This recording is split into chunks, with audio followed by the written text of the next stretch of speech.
یہ جو آج میں نے آیت تلاوت کی ہے اس میں فرمایا کہ لن تنفعکم ارحامکم ولا اولادکم، اے ایمان والو قیامت کے دن تمہاری اولاد اور تمہارے رشتہ دار ہرگز تمہیں فائدہ نہیں پہنچا سکتے۔ اللہ تمہارے درمیان فیصلہ کرے گا اور اللہ تمہارے اعمال سے خوب باخبر ہے۔ یہ خوب یاد رکھیے کہ قرآن مجید کامل علم حاصل کیے بغیر اس کی تفسیر یا اس کا مفہوم بیان کرنا یہ جائز نہیں ہے۔ اس آیت کا بعض لوگوں نے غلط مطلب سمجھا ہے، جاہل لوگ جنہیں پورے قرآن اور پوری احادیث پر عبور نہیں ہے، تفقہ اور بصیرت اللہ نے انہیں عطا نہیں فرمائی، علمی بصیرت۔ بعض گمراہ فرقے ایسے ہیں جو قیامت کے دن سفارش، جسے شفاعت کہا جاتا ہے، اس کا انکار کرتے ہیں اور یہ آیت پیش کرتے ہیں کہ بھئی قیامت کے دن تو کوئی رشتہ دار اور اولاد کسی کے کام نہیں آئے گی، جبکہ آپ نے علماء سے سنا ہوگا کہ اپنی اولاد کو نیک بنانا چاہیے، یہ اولاد قیامت پہ کام آئے گی۔ رسول اللہ صلی اللہ علیہ وسلم قیامت میں شفاعت کریں گے، نیک لوگوں سے رشتہ داری، نیک لوگوں سے دوستی، یہ بھی قیامت کے دن کام آئے گی۔ تو پھر ان آیات کا مطلب کیا ہے؟ یہاں تو اللہ فرما رہے کہ یہ رشتہ داری قیامت کے دن ذرا بھی کام نہیں آئے گی۔ تو دیکھیے آیت کے سیاق و سباق کو اگر دیکھا جائے، آیت کا مطلب یہ ہے کہ اللہ کو، رشتہ داروں کو خوش کرنے کے لیے اگر تم نے اللہ کو ناراض کر دیا اور دنیا میں ان رشتہ داروں کو راضی کر دیا تو یہ فائدہ صرف دنیا کی حد تک ہے، آخرت میں یہ تمہارے کام نہیں آئے گی۔ آج لوگ اللہ کی ناراضی برداشت کر لیتے ہیں، شوہر بیوی کی ناراضگی کو برداشت نہیں کرتا، بیوی شوہر کی ناراضگی کو برداشت نہیں کرتی، اولاد ماں باپ کی ناراضگی کو برداشت نہیں کرتے، اور والدین اولاد کو راضی کرنے کے لیے اللہ کو راضی کر دیتے ہیں۔ اللہ سب سے بعد میں، باقی سب پہلے ہیں۔ تو اللہ فرماتے ہیں جن کو تم مقدم کر رہے ہو، خدا کو سب سے پیچھے رکھا ہوا ہے، سب خوش ہو جائیں، آخر میں اللہ کی رضا مطلوب ہے۔ جبکہ صحابہ کرام کی یہ عادت تھی، خصلت تھی کہ ساری دنیا ناراض ہو جائے، اللہ ناراض نہ ہو، باقی سب اللہ کی رضا کے بعد۔ اولاد والدین کو خوش رکھے، راضی کرنا ضروری ہے، مگر اللہ کی رضا کے بعد۔ بیوی اس وقت تک جنت میں داخل نہیں ہو سکتی جب تک اس کا شوہر اس سے راضی نہ ہو، مگر اللہ کی رضا کے بعد۔ شوہر اس وقت تک جنت میں داخل نہیں ہو سکتا جب تک بیوی کے حقوق ادا نہ کرے، مگر اللہ کے حقوق کے بعد۔ والدین اپنی اولاد کے حقوق جب تک ادا نہیں کریں گے جنت میں داخل نہیں ہو سکتے، مگر یہ اللہ کے حقوق کے بعد۔ آپ اولاد کو ایسا حق دے رہے ہیں جس سے اللہ ناراض ہو رہا ہے، تو اللہ فرماتے ہیں یہ اولاد تمہارے قیامت کے دن کام نہیں آئے گی۔ اور اصل تو زندگی آخرت کی ہے، دنیا میں وقتی طور پہ کام آ جائے گی کہ ہمارے ابا اتنے اچھا خیال کرتے ہیں، اتنے اچھے ابا ہیں، جب کہو ٹی وی لا دو تو فوراً ٹی وی لا کے گھر میں رکھ دیا۔ ہمارے ابا نے، ہم نے کہا کہ بھئی کیبل لگوا دیں، ابا نے فوراً کیبل لگوا دی، اور ہم جو چاہے چینل اس میں دیکھیں، ابا کی پیشانی پہ کبھی شکن نہیں آتے۔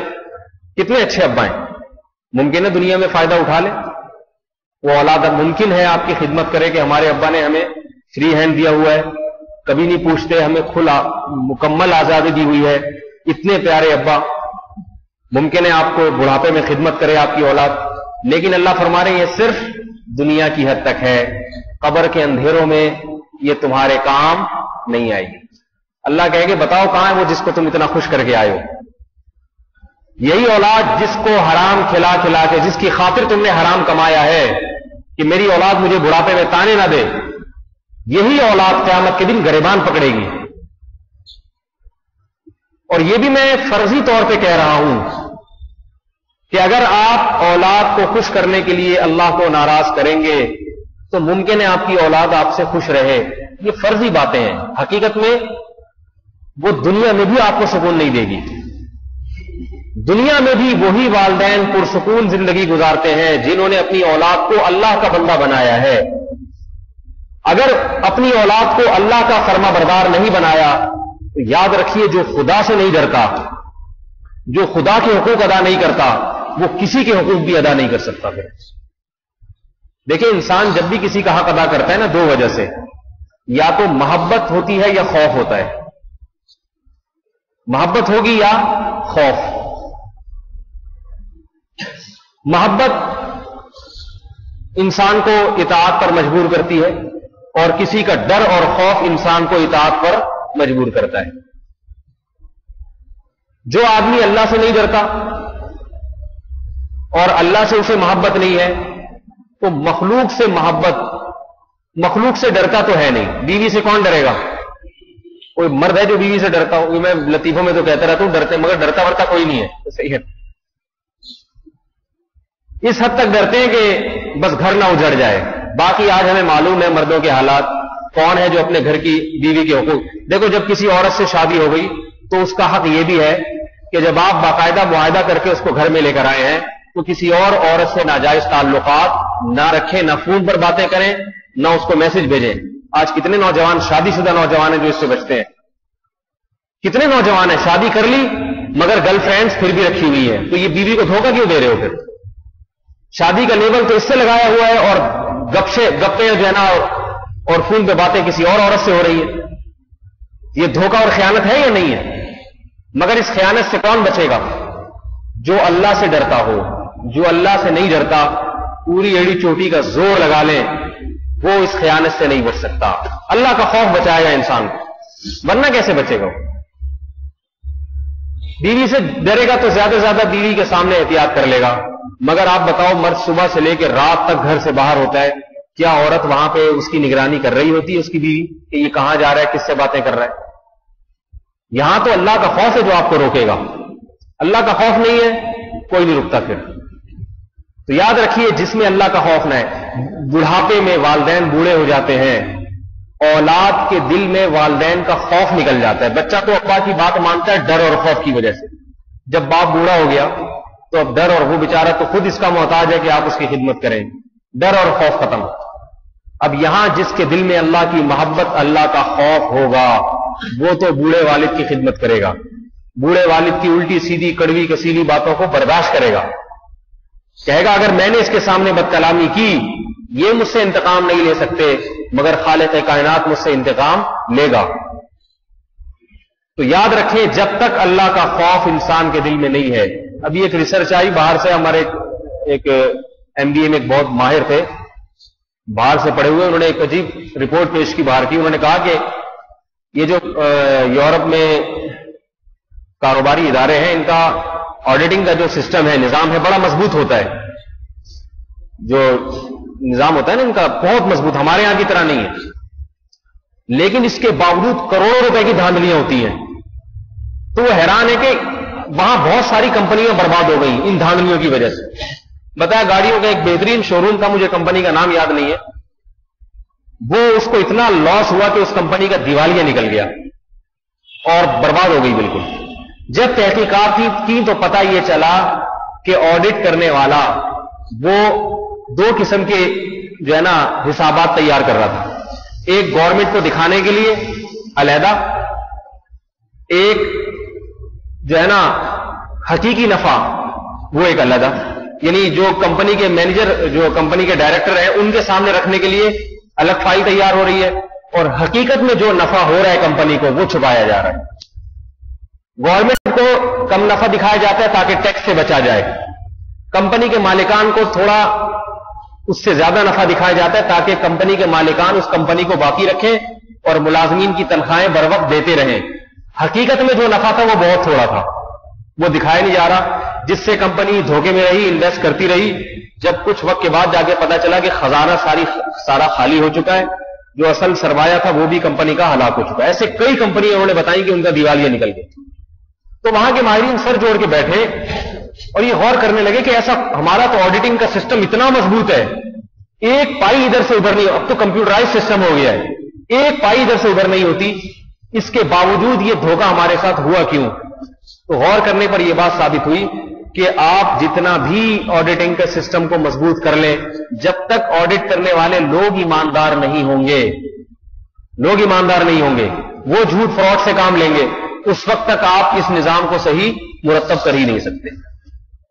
اب لوگ ایماندار کہاں سے لے کر آئیں؟ سوال پیدا ہو، دیکھیں جو آڈٹ کر رہا ہے وہ تو کچھ بھی لکھ کے دے رہے نا، حکومت تو اسی کی رپورٹ دیکھے گی، وہی غلط رپورٹ بنا کے دے رہا ہے۔ اس کی آپ کو ایک مثال دوں، ایک شخص نے مجھ سے سوال کیا کہ شریعت میں زنا کی حد ہے 4 گواہ۔ اگر ایک آدمی اپنی زوجہ پر خدا نخواستہ الزام لگاتا ہے کہ یہ بچہ میرا نہیں ہے، ولد الزنا ہے، تو شریعت کیا کہتی ہے؟ 4 گواہ پیش کرو، یا پھر 4 قسمیں اٹھاؤ، لعان کی مشہور ہے وہ، ابھی میں فقہ کا مسئلہ ہے، ابھی اس کی تفصیل میں نہیں جاتا۔ تو کسی نے کہا کہ آج جدید دور ہے، یہ قسمیں اور گواہوں کی ضرورت ہی ہے، ڈی این اے ٹیسٹ کروا کے دیکھ لیا جائے بچے کا، پتہ چل جائے گا بھئی یہ اس کا والد ہے یا نہیں ہے۔ تو یہ اتنی لمبی چوڑی تفصیل میں 4 گواہ اور قسمیں اور لعان، ان کی کیا ضرورت ہے؟ تو میں نے کہا ڈی این اے ٹیسٹ کا شریعت میں اعتبار نہیں ہے۔ تو وہ بپھر گئے کہ یہ مولوی لوگ سائنسی تحقیقات سے فائدہ نہیں اٹھاتے، صحیح ہے نا؟ ڈی این اے ٹیسٹ کا شریعت میں اعتبار نہیں ہے۔ زنا کی حد جاری ہوگی 4 گواہوں سے، ڈی این اے ٹیسٹ سے جاری نہیں ہو سکتی۔ کہنے لگے کہ نہیں بھائی ڈی این اے ٹیسٹ کی رپورٹ تو 100% یقینی ہوتی ہے۔ میں نے کہا دیکھو 4 گواہوں نے جب گواہی دی نا، اگر بالفرض ان کی گواہی جھوٹی تھی تو قیامت کے دن ان گواہوں کو الٹا لٹکایا جائے گا، سزا دی جائے گی اور مجرم کو حق دلایا جائے گا۔ ڈی این اے کی رپورٹ اگر غلط نکلی اور آپ نے عورت پہ حد زنا جاری کر دی تو رپورٹ کو کون قیامت کے دن سزا دے گا؟ نہ دنیا میں نہ قیامت میں۔ نہیں آئی سمجھ میں بات؟ کمپیوٹر کو سزا دیں گے کیا، یا لیبارٹری کو سزا دیں گے؟ تو وہ جواب میں کہنے لگے کہ ڈی این اے ٹیسٹ کی رپورٹ غلط ہو ہی نہیں سکتی، اتنی صحیح ہوتی ہے۔ میں نے ان سے کہا رپورٹ صحیح ہوتی ہے، مگر رپورٹ تیار کرنے والا اس کے بارے میں کون کہے گا کہ یہ 100% صحیح ہے؟ وہ تو دھاندلی کر سکتا ہے نا، پیسے کھلا کے غلط رپورٹ بنا سکتا ہے۔ شریعت میں نسب کی ایسی حیثیت ہے کہ مشینوں کے ذریعے نسب کو ثابت نہیں، یہ تائید کر سکتی ہے، مشینوں کے ذریعے نہیں ہوتا یہ کام۔ رپورٹ آپ 1 لاکھ روپے دے دیں کسی کو، 1 کروڑ روپے دے دیں، وہ رپورٹ غلط بنا کے دے دے گا، کسی پر 100% دنیا میں اعتماد نہیں کیا جا سکتا۔ تبھی تو شریعت نے 4 گواہوں کی، زنا کے بارے میں کوئی مسجد کے مولوی صاحب جنہوں نے زندگی میں کبھی جھوٹ نہ بولا ہو، بڑی داڑھی تہجد گزار، وہ اگر جا کے گواہی دیں کہ اس عورت کو میں نے زنا کرتے ہوئے دیکھا ہے، تو شریعت ان کی گواہی بھی قبول نہیں کرتی، کیونکہ سزا جو ہے وہ بہت سخت ہے۔ تو شریعت کہتی ہے ایک آدمی کتنا ہی نیک کیوں نہ ہو، جھوٹ کا امکان بھی ہے اور غلطی کا امکان بھی ہے، ممکن ہے اس کو خواب آ رہا ہو، دماغ خراب ہو گیا ہو، 4 کی شرط لگائی ہے۔ تو میں یہ عرض کر رہا تھا کہ وہاں کے جو ماہرین ہیں انہوں نے بیٹھ کے فیصلہ کیا کہ بات یہ ہے، انہوں نے کہا کہ ہم اپنے سسٹم کو کتنا ہی مضبوط بنا دیں، لیکن اس وقت تک یہ سسٹم ہمارا درست نہیں ہو سکتا جب تک بندے ایماندار نہ ہو۔ اگر وہی صحیح نہیں ہے تو مشینیں تو وہی رپورٹ پیش کریں گی جو مشین میں ڈالا جائے گا۔ مشین میں ہی آپ غلط چیز ڈال رہے ہیں، کمپیوٹر میں آپ چیز ہی غلط لکھ کے دے رہے ہیں، تو پرنٹ آؤٹ تو وہی نکالے گا جو آپ نے لکھ کے دیا ہے اس کو۔ اب ایماندار بندے کیسے بنائے جائیں، یہ میں ان کی معاشرے کی بات کر رہا ہوں۔ انہوں نے کہا بھی ایمانداری کا عنصر ان میں کیسے لایا جائے، تو اس پر ان کا اتفاق ہوا کہ ہم نے اپنے معاشرے سے مذہب کے عنصر کو نکال کے، اللہ کا خوف، اللہ کی محبت، ان باتوں کو نکال کے سنگین غلطی کی۔ جب تک مذہب کا عنصر لوگوں کے ذہن میں نہیں ہوگا، لوگ ایماندار نہیں بن سکتے۔ تو یہ میرے بھائی میں آپ کو ان کے حوالے سے بات اس لیے کر رہا ہوں کہ آج علماء کوئی بات کریں تو لوگوں کی سمجھ میں نہیں آتی، اور اگر کوئی سائنسدان کوئی رپورٹ پیش کر دے نا، ڈارون نے ایک الٹی سیدھی رپورٹ پیش کی تھی، بندر سے انسان بنا، ساری دنیا ماننے لگی تھی۔ قرآن کہہ رہے ہیں ایسا نہیں ہے، لوگ نہیں مان رہے تھے، لیکن بعد میں انہوں نے ہی رد کر دیا کہ نہیں بھائی یہ بندر سے نہیں بنا، یہ ایک دم ایسے ہی بنا، اب لوگ ماننے لگے اس کو۔ تو عجیب بات ہے کہ اللہ رسول کی بات تو آج مسلمان کی سمجھ میں نہیں آتی، لیکن ان کی باتیں زیادہ اچھی طرح سے سمجھ میں آ جاتی ہے۔ تو میں یہ کر رہا ہوں جب تک اللہ کا خوف دل میں پیدا نہیں ہوگا، انسان حقوق العباد بھی ادا نہیں کر سکتا۔